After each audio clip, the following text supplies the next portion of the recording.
in many exhibitions in different places at the 2008 Venice Biennale of Architecture, and several museums in his own country, such as the Queensland Gallery of Modern Art, the Brisbane Powerhouse, and the Queensland Museum.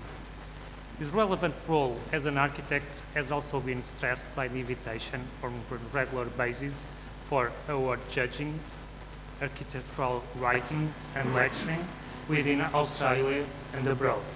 Accordingly, his work has been widely published in books as well as architecture and design magazines, both in Australia and foreign publishers, both by Australian and foreign publishers. By following an erudite approach, Paul Owen combines architectural elements and materials that stem from a wide knowledge of the traditional Queensland house. Accordingly, Owen's architecture expresses a desire for comfort and ambience diversity, which is deeply rooted in his own culture and climate. By integrating, as a reinterpretation of course, vernacular and historical elements, carefully using of transitions between interior and exterior spaces, precisely designing shading devices and carpentry work, and by opposing density to tactile smoothness, he draws some of the most significant features of his own design. I would say that Paul Owen is deeply devoted to give expression to life itself, both as a starting point and an achievement in architecture. He says, "I ask people to impart their stories rather than prescribe a room list or a wish list. That way, we can use the design process to explore the unknown and undiscovered possibilities. In sum, Paul Owen's architecture is made for the human senses, relying on both sensible detailing and modest means. According to him, he is also interested in designing precise solutions for the Australian urban context, mainly the low-density suburban fabric. In summary, despite Paul Owen takes into account his own context within the design process, his architecture strongly originates in contemporary basis. In other words, Paul Owen follows a universalistic approach as an architect. Thank you so much, Paul, for your kindness since the very beginning. It was really a pleasure to meet you and speaking with you all along. Thank you also for being here, and thank you once more for your lecture. And we are sure it will be brilliant. Thank you very much. Thanks, José.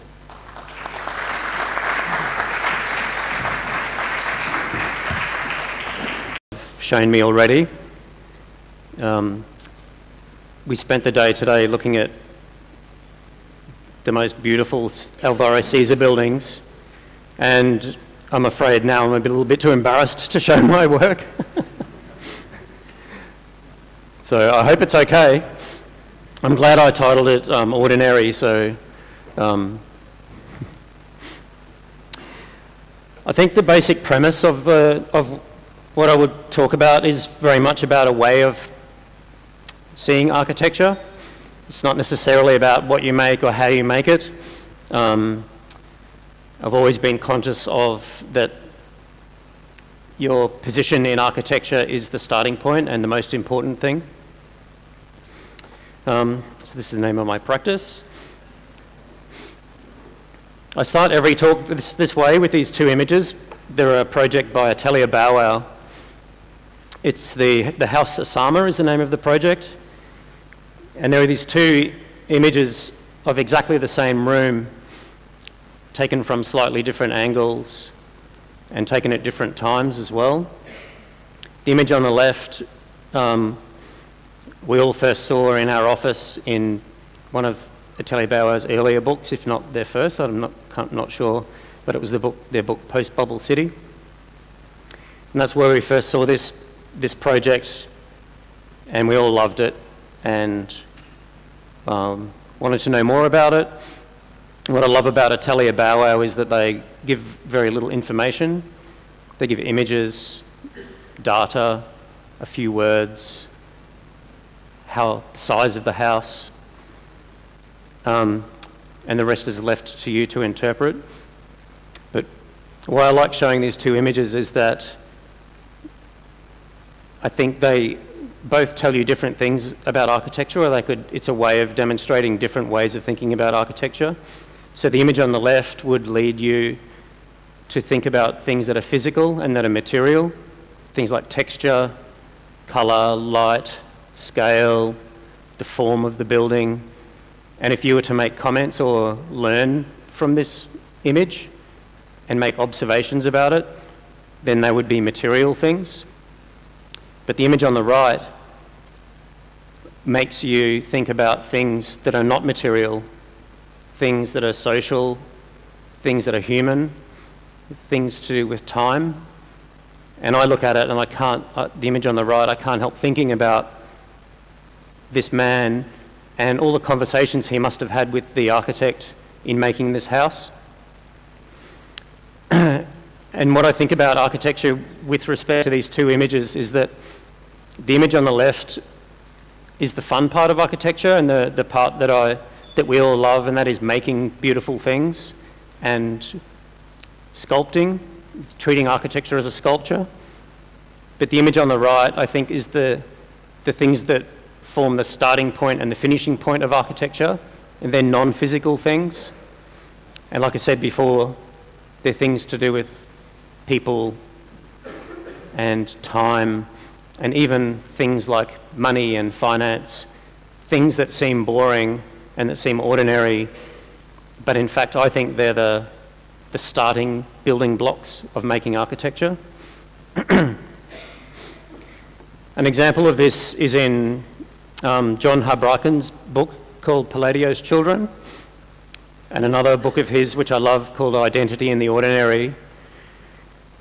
In this book, Palladio's Children, Habraken talks about a thing he calls the field, and another term for the field is you might refer to as cultural geography. So there's a field of study called cultural geography, which consists of mapping, understanding modes of production, like commerce of a place, understanding topography.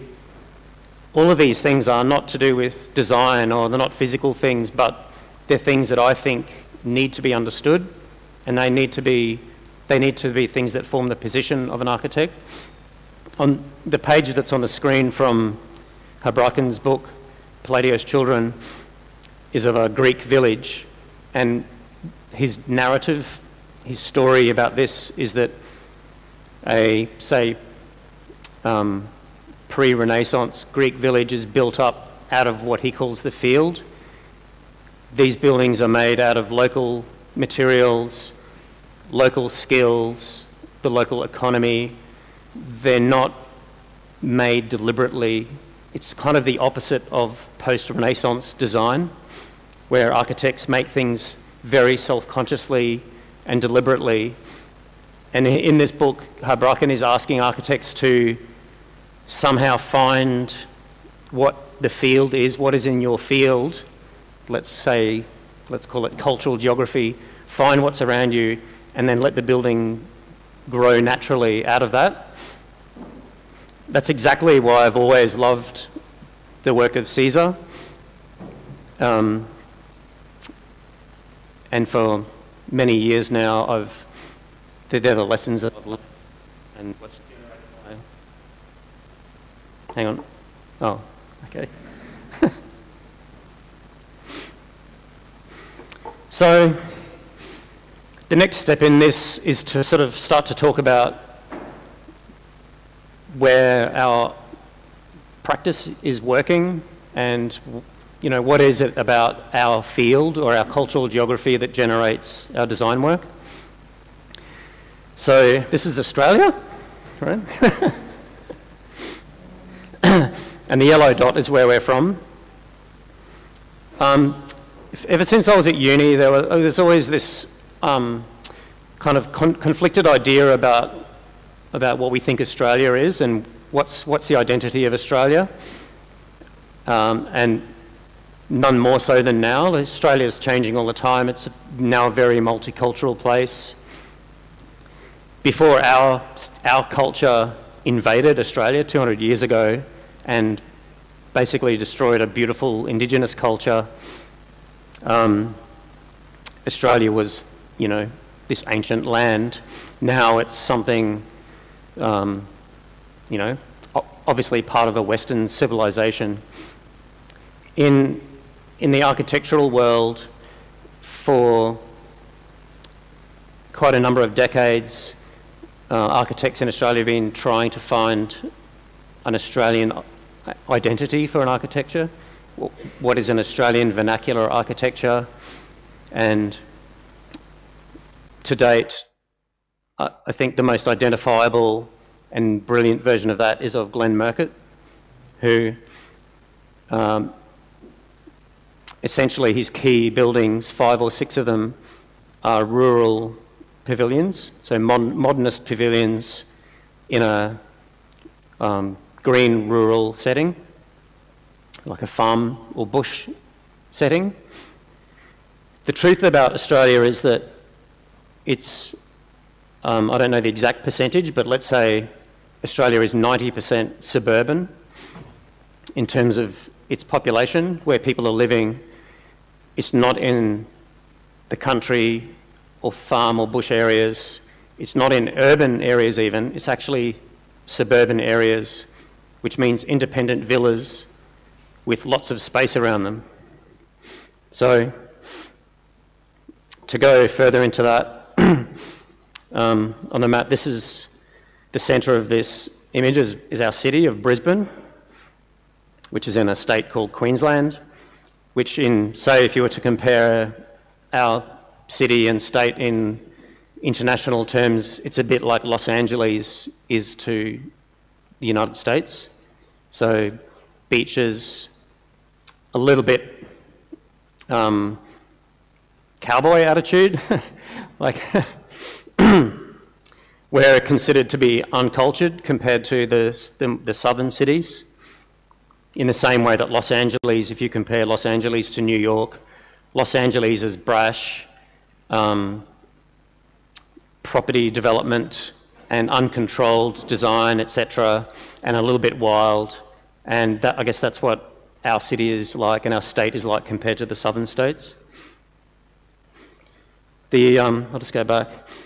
The islands off the coast, there are several islands off our coast, and to give you an idea of lifestyle, within an hour you can be on one of these islands and on a beach, and you're allowed to drive cars, 4-wheel drives on the beach, and there's this very relaxed culture of drinking beer and fishing.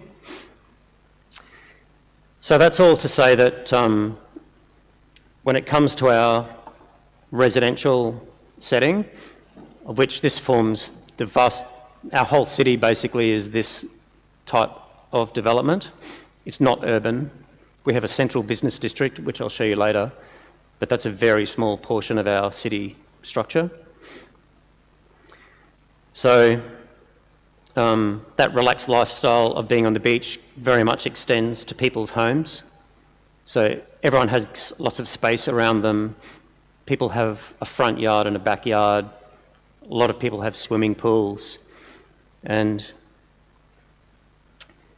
to me, that even extends to practice. So my practice is just 4 of us. I mean, the number of people changes and alternates, anywhere from 3 to 6. In the past, we've had 8 people. At the moment, there's 4 of us. And my office is in the little shed on the corner there, which is separate to my house, but attached to home. So even in terms of architectural practice, it's possible to have a very relaxed, easy, kind of casual existence. Let me just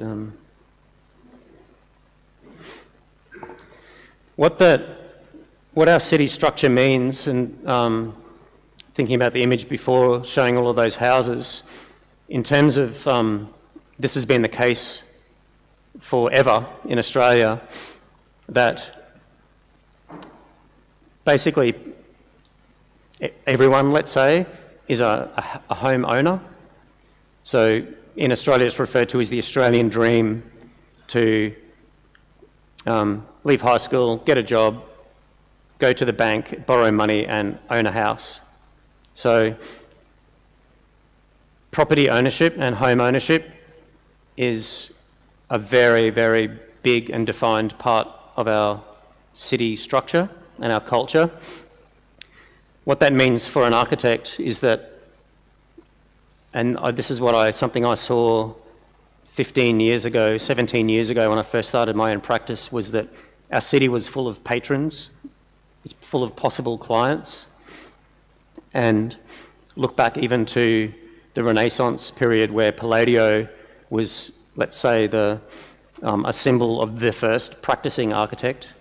He had clients, those clients had city houses and they had country houses. They wanted to build a new villa and Palladio becomes their architect. And it occurred to me when I first started practicing that that's possible here. At that time, that wasn't considered to be a cool thing at all, to be a house architect. But I wanted to do it firstly because I wanted to work on commissions where I worked directly with a patron-like client, somebody who cared about the project and could make decisions about their project free and independently.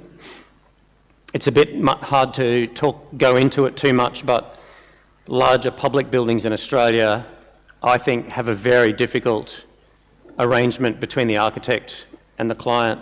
Sometimes you're separated from your client with a project manager who prevents your client from being a patron to you and prevents you from doing your job properly with your client.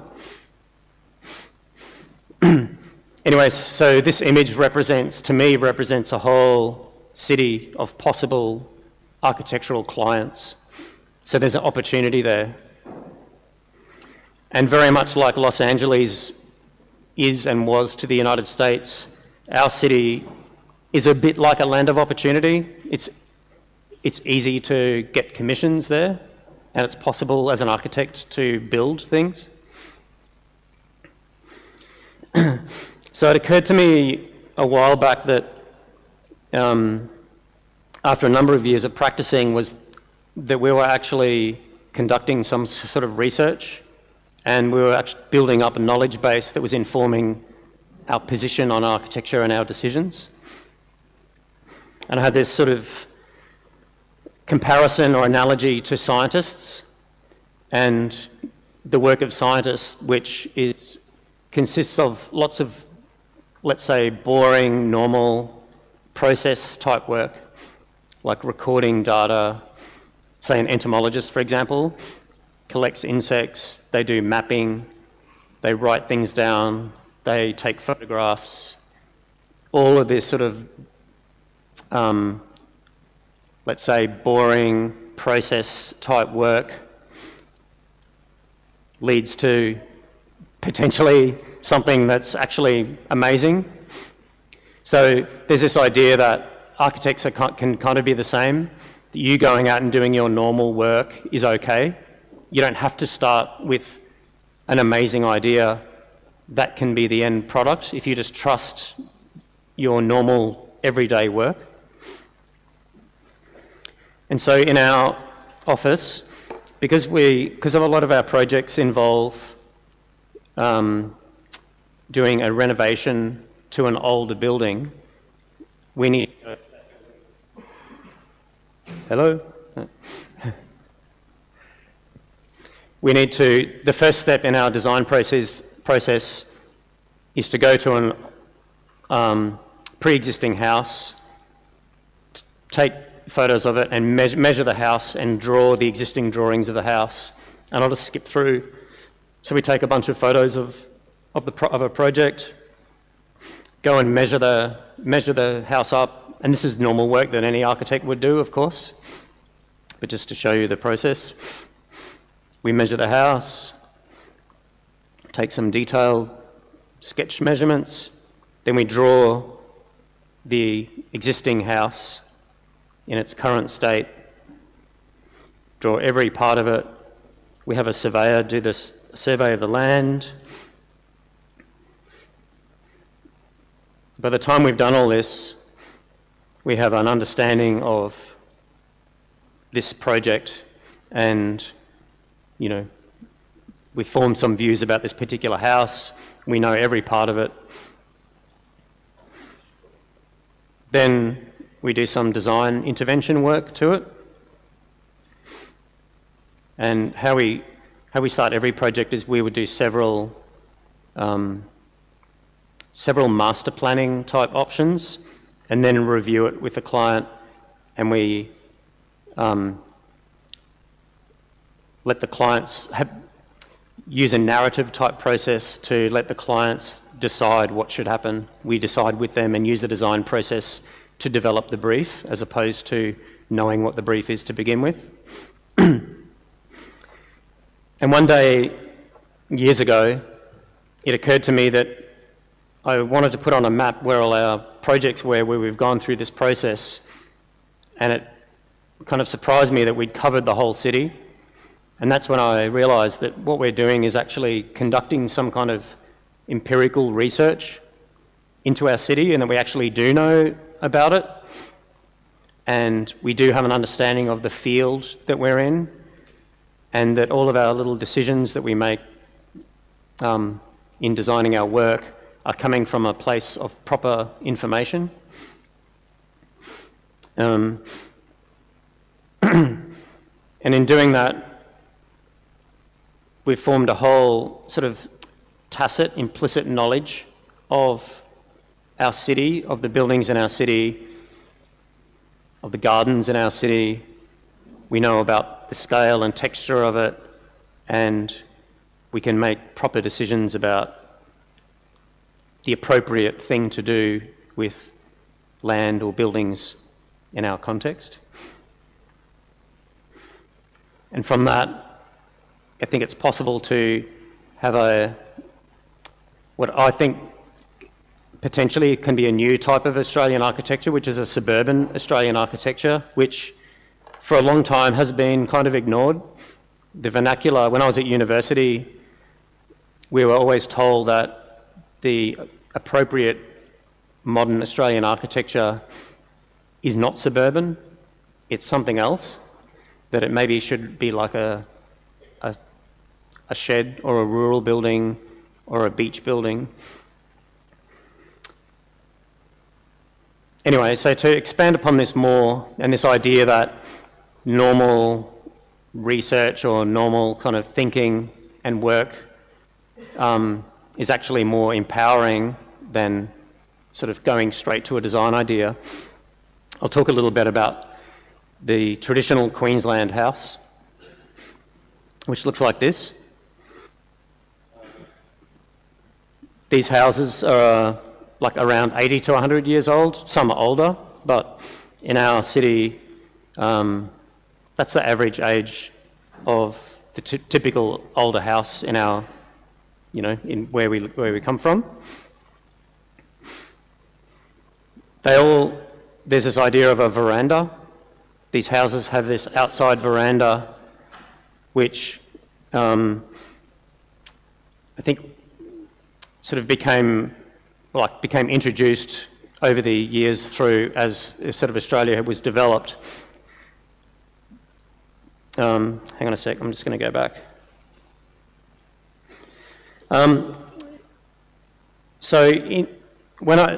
As a student at uni, and even since then as a practicing architect, I would keep hearing people would either ask the question, and some architects would even say that these houses, the Queensland houses, were designed specifically for our climate, because our climate is hot and it's humid. So people would sometimes say that these houses were lifted off the ground so that breezes could flow underneath, and that the verandas were there so that you could sit out on the veranda and get a breeze. But the truth about these houses is that they're terrible in our climate, and in summer they're hot, and in winter they're freezing cold, even though our temperatures get down to, say, 5 degrees at the coldest, maybe 2 degrees at the most. These houses inside are even colder than that because the walls are thin. There's no insulation in the roof. So there's this myth that people think that these houses were specifically designed by architects, maybe, for our climate. But the truth is they were never designed at all. They're a product of economy and a product of building technology. They were never designed. And to show you how, this is a stone building, which you would call a Georgian cottage. It's basically like an English cottage that when Australia became settled by the English 200 years ago, these were the sort of buildings that were made then. So these are the buildings that got made in Australia. And in the southern states, in, say, Sydney, New South Wales, Victoria and Tasmania, these buildings were made of stone because that's how they were made in England. Then sometimes they were made out of timber and verandas were added to the front. But in Queensland, they weren't made out of stone because there weren't stone quarries there. Our city of Brisbane, 150 to 120 years ago, was a new frontier town, and the reason these buildings were made out of timber is because there were forests around. It wasn't a design decision, it was a decision of pure economy and of construction. So these buildings are really the same as a stone Georgian building, but they're made of timber and they're put on tall stumps because our city is hilly. They weren't designed. They were made this way purely because of practical reasons. I think understanding that is empowering, like knowing the truth about why something is far better than thinking that these things were designed a certain way. So this image shows a suburb not that long ago. And the thing is, our history is very short compared to the history of Europe, which is much, much longer. So to us, these are old buildings, but they're really not that old at all, of course. So what year was this? 1902, so it's over 100 years ago. So this is one of the suburbs of Brisbane, very close to the city centre. And you can see in the background there's a forest. So that forest would have been removed to make timber for these houses. And so these sawmills were everywhere. And again, the houses were made of timber because that was the resource that was nearby. Early Brisbane, there were only a couple of brick foundries, so the buildings weren't made of brick, they were made of timber. And you bought a house like this, and it could come as a package of timber, like a kit home, like a prefab house. So people bought these houses, and the only thing they had to supply were the stumps, the posts that it sat on, because that was a variable. Sometimes they were this high, sometimes they were that high.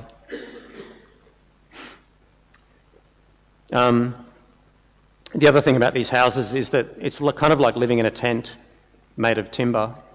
Like I said before, the walls are this 19 millimetres thick, mostly in most places. The floors are 19 millimetres thick, just timber boards.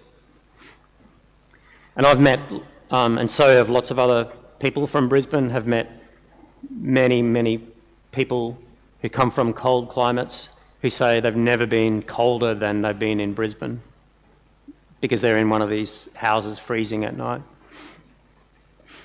So you can see there our hilly topography, these houses being constructed up on these timber stumps.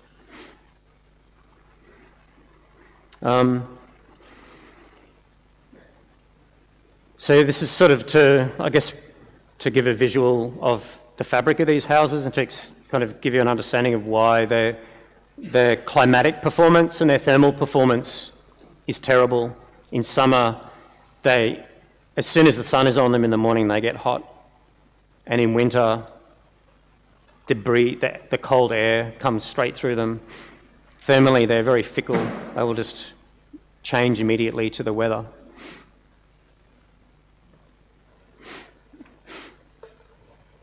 So another thing about them, and another reason they were built on stumps, was that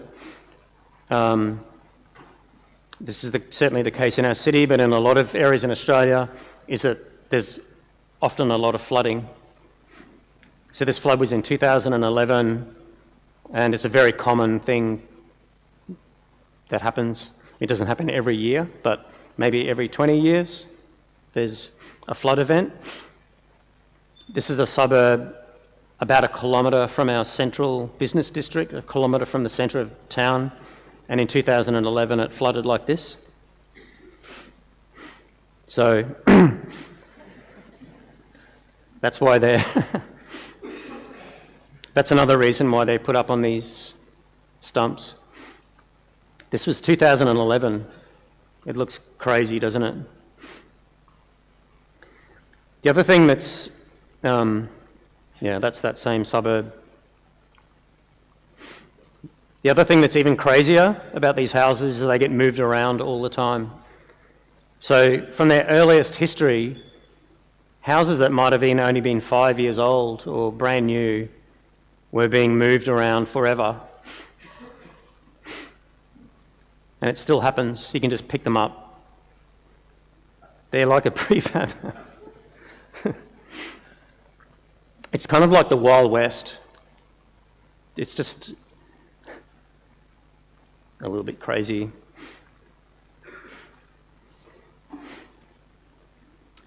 So knowing all of this means that we can be a bit robust with these houses. We can have some freedom with them. There's a thing, a basic understanding or rule amongst people that these houses should be preserved in a heritage way, that you should keep them as they were and not really change them around too much. But people forget that they have always been moved around. They've always been changed. Verandas get added to them and get taken off. And knowing that means that you can make proper, respectful decisions with these houses. So this particular project we did work to, the image on the left was it when we started the project. So it's exactly the same as it would have been 100 years ago. And this is the other thing about our city and our history, is that even though it's a very recent history, and we have a sense that we kind of don't have any history because it's such a short period of time and we're such a young culture. But the thing is, we are very close to that history. It's right there. That same dirt that was there before there was any house is still there under that house. That same earth is there. It's sort of like the history is there and it's untouched, you can reach out and touch it. It's accessible to us. So with this house, the decision was to build under it, which is something that is generally thought to be something you don't do with these houses because it changes their traditional character. So some people say that you shouldn't do this. It's not being respectful to the house, but I would say that it is being respectful to it. So we dig out under it and we raise it a little bit by about 1 metre or so and make a new terrain underneath. So this is the front of the house now. The front veranda's unchanged. That's like it was before. Inside the house is kind of the same as it was before. Timber walls, painted. And then under the house, because of everything we understand about these houses, we make a modern architecture under it that is about making a new terrain, like a new earth. So the concrete under the house I see as the same as the dirt that used to be under the house. We leave the structure exposed so that you can see the old structure. The other thing about these houses is that in terms of climatic performance and thermal performance, the space under the house is, on a hot day in summer, is cool. It's because it's insulated by the upper level. The upstairs of the house on a hot day is hot and not good unless there's a nice cool breeze and all the windows are open. But underneath the house is cool because that concrete for most of the day is shaded, so it becomes a thermal mass that cools the whole space. So the timber screens that we make are all informed by the style of the pre-existing house that was there. All of the materials are all kind of influenced by the type of construction of these existing houses. And like I said before, the concrete to me represents a new terrain. It's the same as the dirt that used to be under there. And that extends to all parts of the room. So in the most simple term, there's nothing complicated or remarkable about this. I just see the whole underneath as a modernist version of a new earth terrain that we're making. So another very big part of the structure and the fabric of our city that influences every design we do is that because of the density of our city, it's very much a city of ground, of earth. So, say compared to a much more dense city like New York or London, where there's roads and pavement and there's very little earth. Our city, there's earth everywhere, grass, and it's very much something that defines the character of our whole city. So this is, what year is it? 1946. In 1946, a lot of these roads were dirt roads. The very light-coloured roads are literally dirt. They're just earth. So that's how young the city was not that long ago. And you can see from the contours that we have hills, like lots of hills everywhere, so it's not flat. And again, this picture that we saw before shows very typical terrain. So even though this is an old photo, to me it looks like a long time ago. It's not that much different now. See the dirt roads? Now they're all bitumen, but the thing is, this wasn't that long ago. Like I said before, it's a little bit like a Wild West, like a cowboy movie kind of city structure.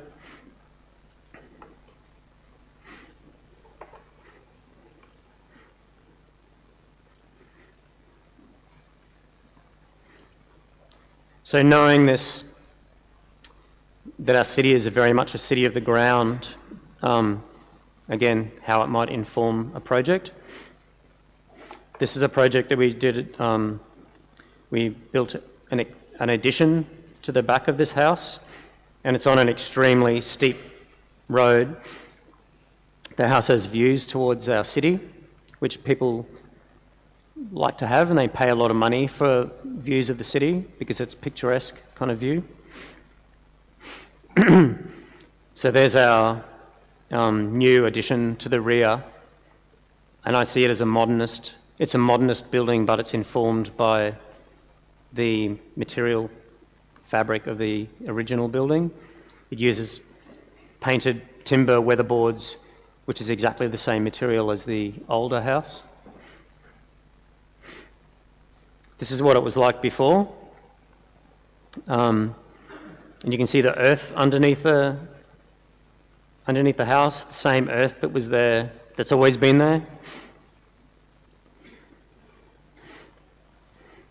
So one of the key strategies. One of the key ideas of this house was to try and preserve some sort of connection to the ground. So in terms of the setting, the coloured part of this view is the part of the view that can be captured from inside the house. So it informs things like, the outside part of the external part of this structure is stepped down by 3 steps so that you can look over the solid balustrade and make some sort of connection with the suburb that you're in. This is something that in our city is understood as something that you should do, is to sort of try and share a view or make some sort of connection with where you are. So maintain a private space, but also have some open connection with the city.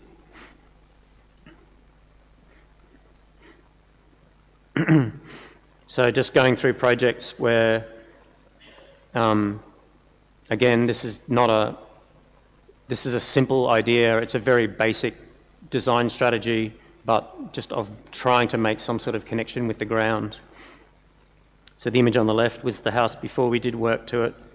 On the right, in this project, we lowered the house a little bit so that the interior of the house could have a direct connection to outside. Again, this is all because of our climate. Like our climate is fine to be outside all year round, and to make a connection with the outside and to be able to access a grass lawn is what's of value in our city. So that's the same project, before and after. This one, which we saw before, the Woolowan house, very much about the original house had no upstairs. In the older house, you had no connection to the outside. So by building under it, you get to have access to the lawn outside.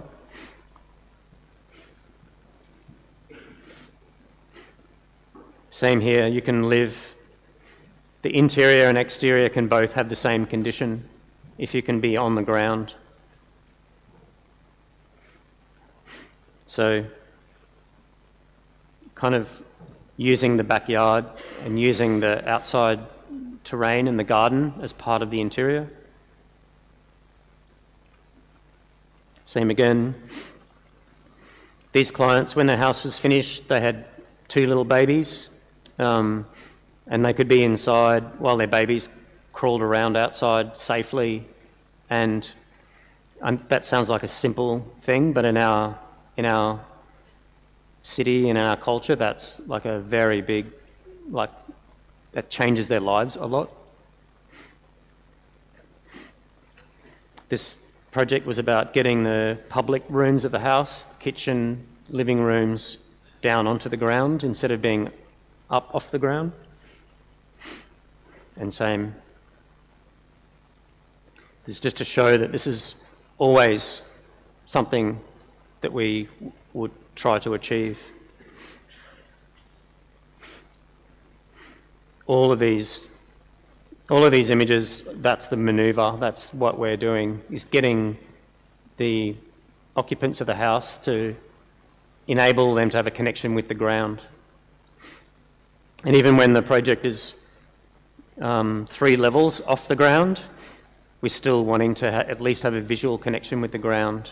So connecting the horizon with the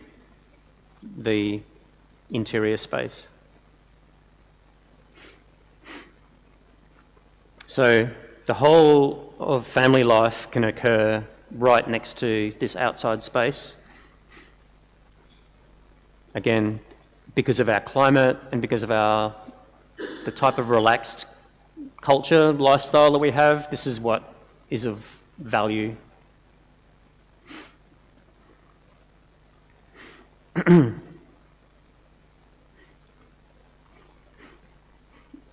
Enzo, there's some big door systems there. So the suburban structure of most Australian cities is, I'm sure this hasn't been developed from an intellectual standpoint, but it's essentially our suburban cities, which are low density urban structures, are basically a version of, say, Ebenezer Howard's Garden City model, which is a sort of a industrial revolution English idea of city structure, whereby you have the idea is you have the best of an urban condition or a farming condition, and you have kind of meet in the middle. So it's sort of urban houses, but with small farm plots. And the Brisbane idea of that was this, which the little buildings are toilets. So when Brisbane was first developed, there was no sewage, so everybody had to go outside to go to the toilet. That's not a joke. And somebody would come around and collect the buckets. So this is not very long ago.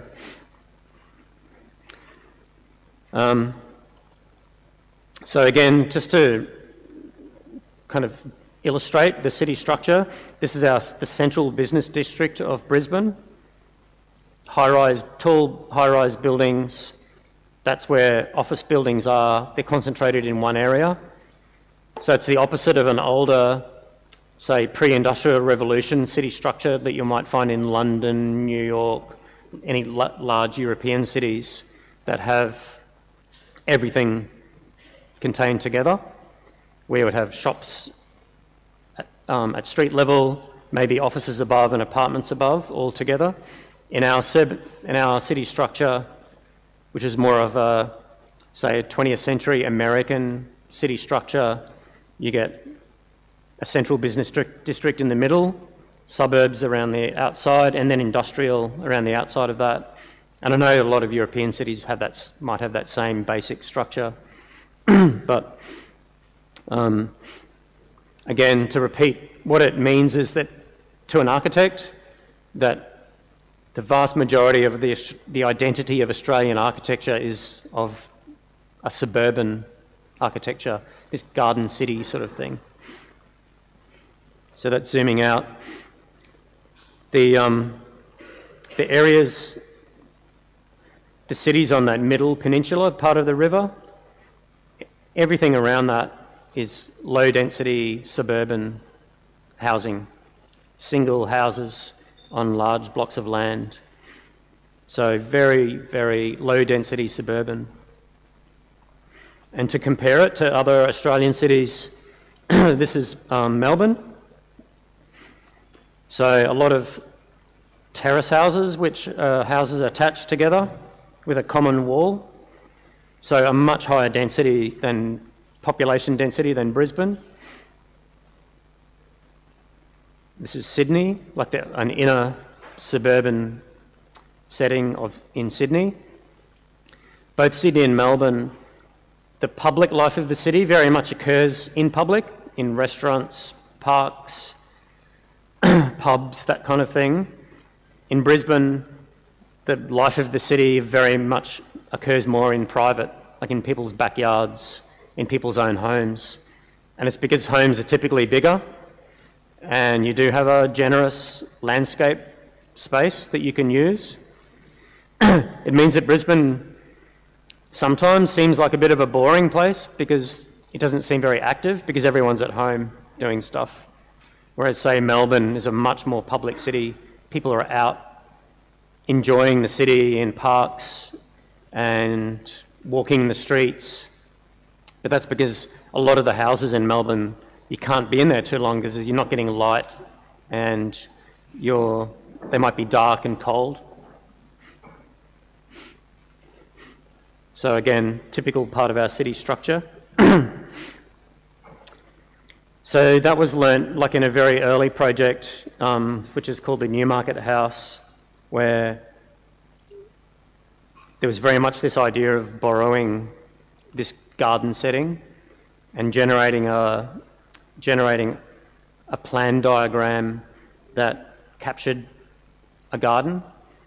So we very much like referred to this as a garden scheme.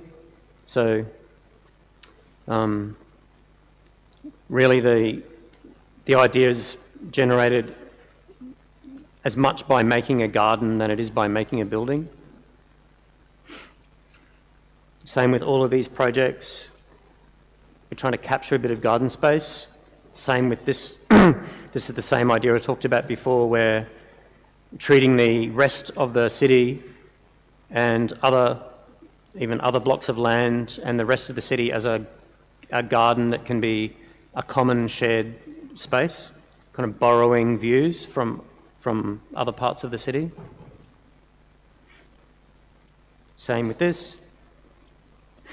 This is also to reinforce that the idea that these projects all are using the same basic,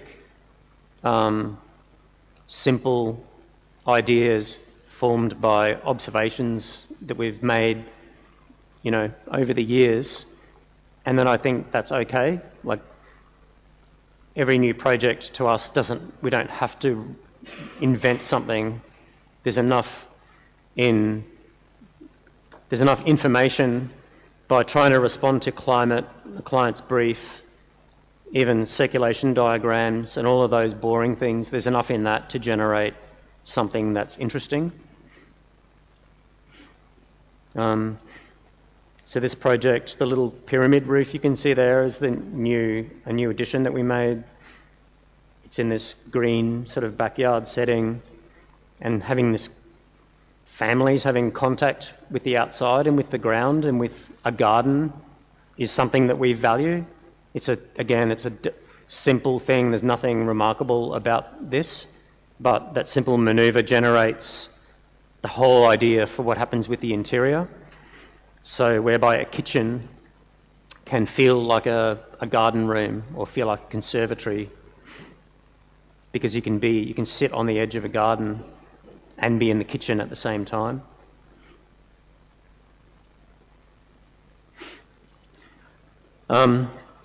I've personally always been attracted to the idea of walls and enclosure. Ideally, if I could, I would love to make buildings with no windows ever, somehow, if that's at all possible. So often I'd start with making walls and then put windows where we have to.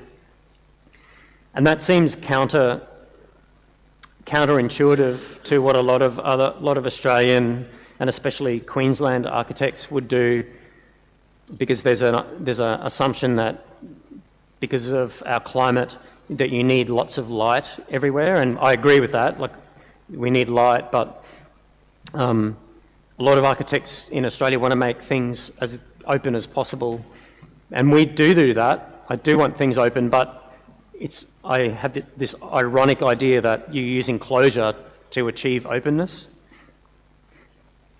So having blank walls actually gives you space.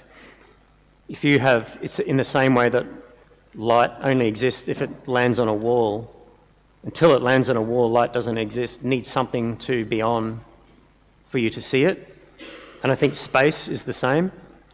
Space doesn't exist until you make an enclosure. So all of these schemes, the idea is to make spaces that feel big and that feel enlightening, but we use enclosure to do that. And also, another irony is that to achieve a visual connection with something, then you also use enclosure to do it. So in this scheme, the suburb, the horizon, and the trees feel closer to you by putting walls in front of them, because it edits the foreground and the medium ground, and it brings what's in the distance into your view. So that sunlight needs the wall. Like, if the wall wasn't there, sunlight isn't there.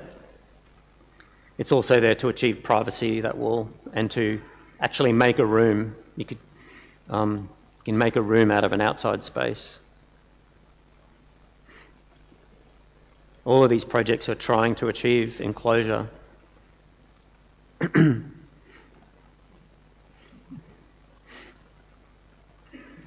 Even the deep threshold here at the door opening is trying to make a little room.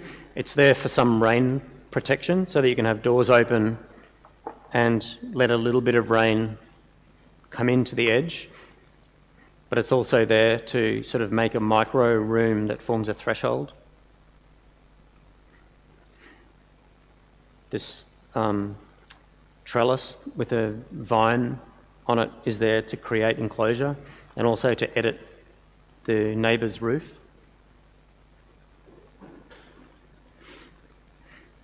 And sometimes it's even the enclosure is to create an external space, like making a room out of an outside that's on the outside of the realm of the house.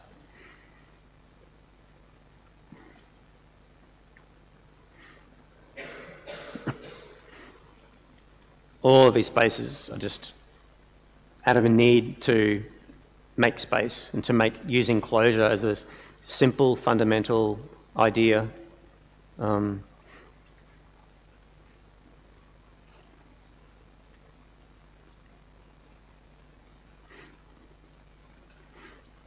So this image was during construction. The house isn't finished yet, but to me that's a perfect space. And I know this comes down to a personal choice, I think, but I've always loved the idea of a space like this, where you don't really, there's no evidence of too many walls or windows or systems. Obviously they should exist and they have to be there. But I like feeling pure space. So,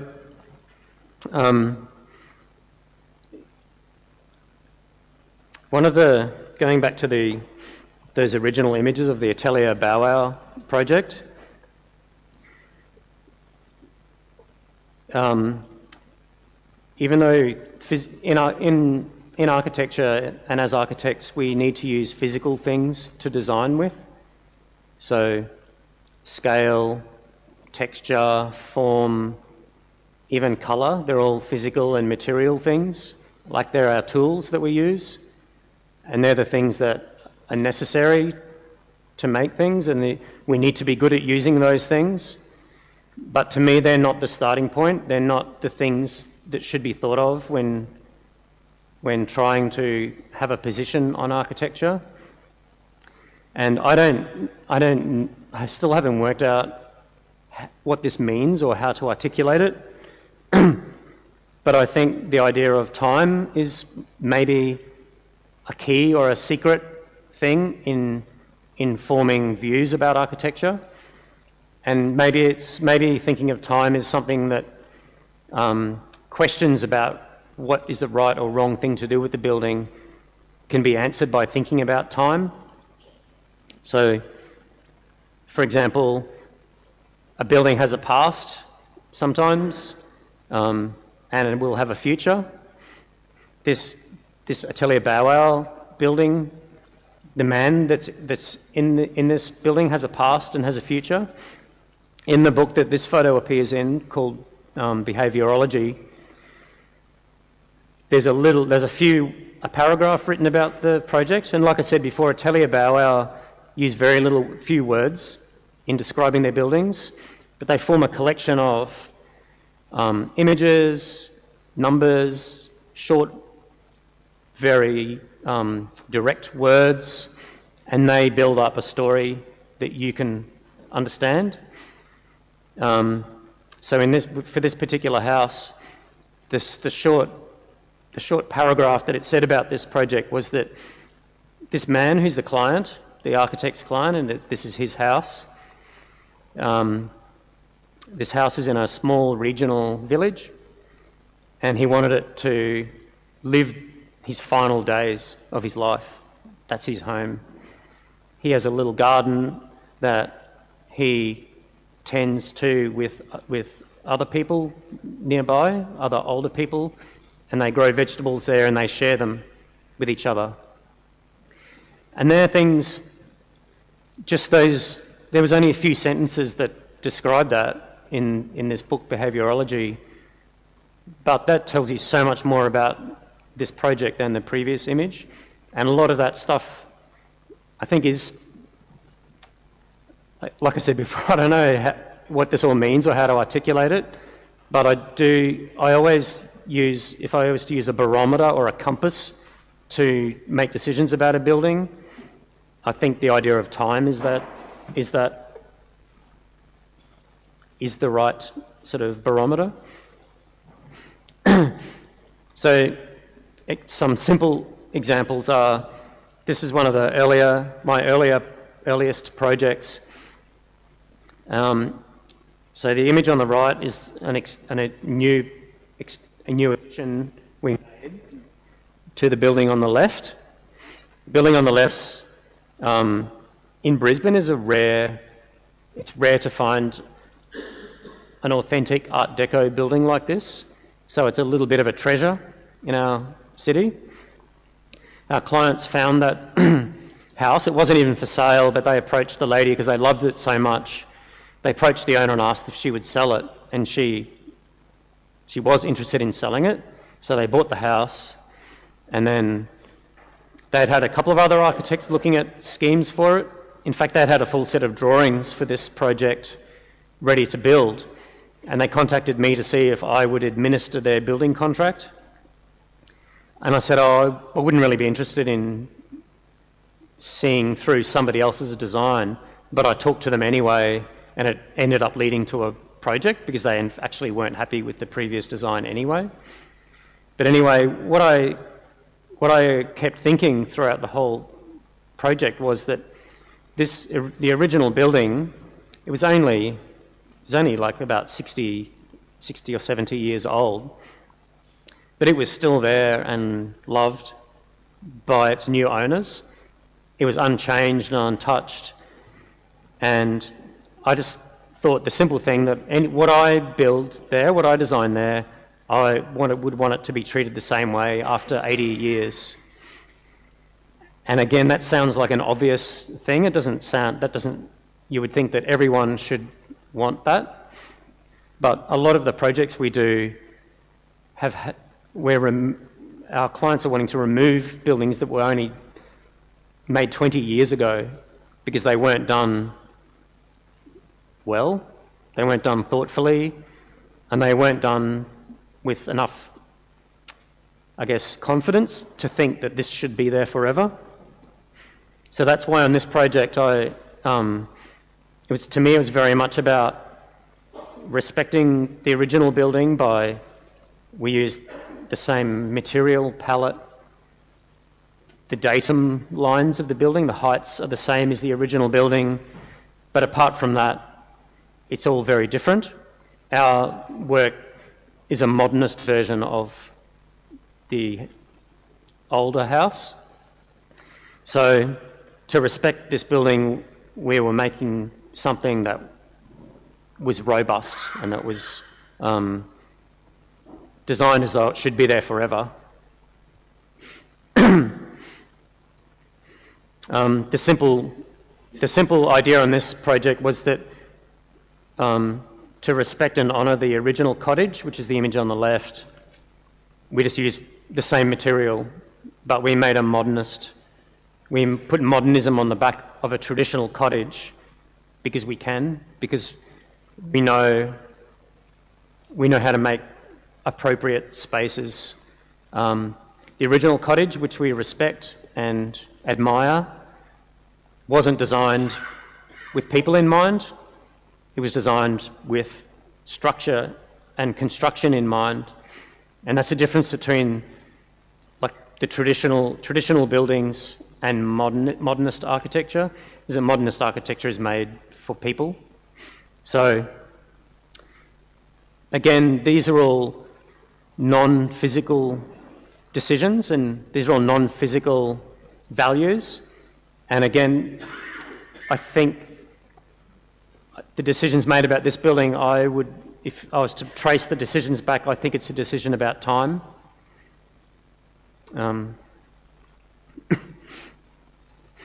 This building was an old fire station, and so the upstairs level is where the fire superintendent lived. So it has a kitchen, a bathroom and bedrooms and a living room. It's effectively a house upstairs. And downstairs was where the fire service was. The fire truck drives into the middle, and there's offices and changing rooms, and there's even a fire pole from upstairs to downstairs. But then the Queensland Fire Service sold this house because they built a new fire brigade nearby, and so this was sold as a house, as a residential property. So my clients had to arrive and leave the house via this stair that's at the back. So if it was raining, they'd get wet, and they have 4 small children. So trying to leave the house to go to school was like a nightmare. So even though this building, it was a heritage listed building, I think it keeps going off. Even though it was a heritage listed building, the strategy for it was to be robust with it and to cover the back of the building. But in covering the back of the building with a roof, it meant that the old fabric of the building you could experience from the inside. But again, I think it was this simple idea of being a little bit confident and robust with the building is being respectful to it. And again, I think that's maybe you could trace that back to the idea of time as well. And it's a bit like what I said before about I would want the new work to last just as long as the old work, and for them both to keep existing. And I think there's a simplest objective that I would always want to try and achieve is that I want things to feel as though they have always been there and that they will always be there. And that's subjective, like not everybody would agree that, certain buildings that is achieved, but at the very least, that's what I want out of it. So that informs materials. I would want to make materials that are deliberately feel like they have age, or deliberately feel like the building will still be that same way, 100 years from now. Thank you. That's it.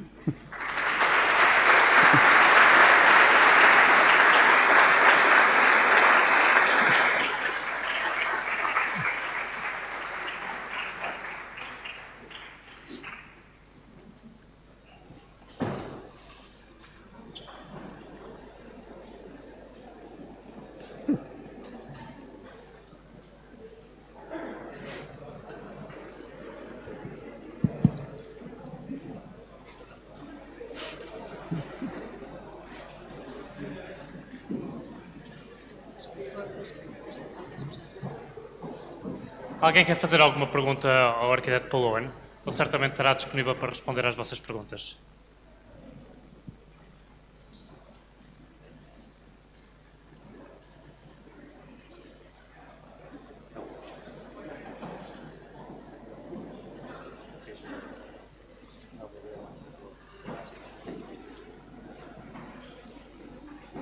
Então, acabamos por aqui. Muito obrigado pela vossa presença.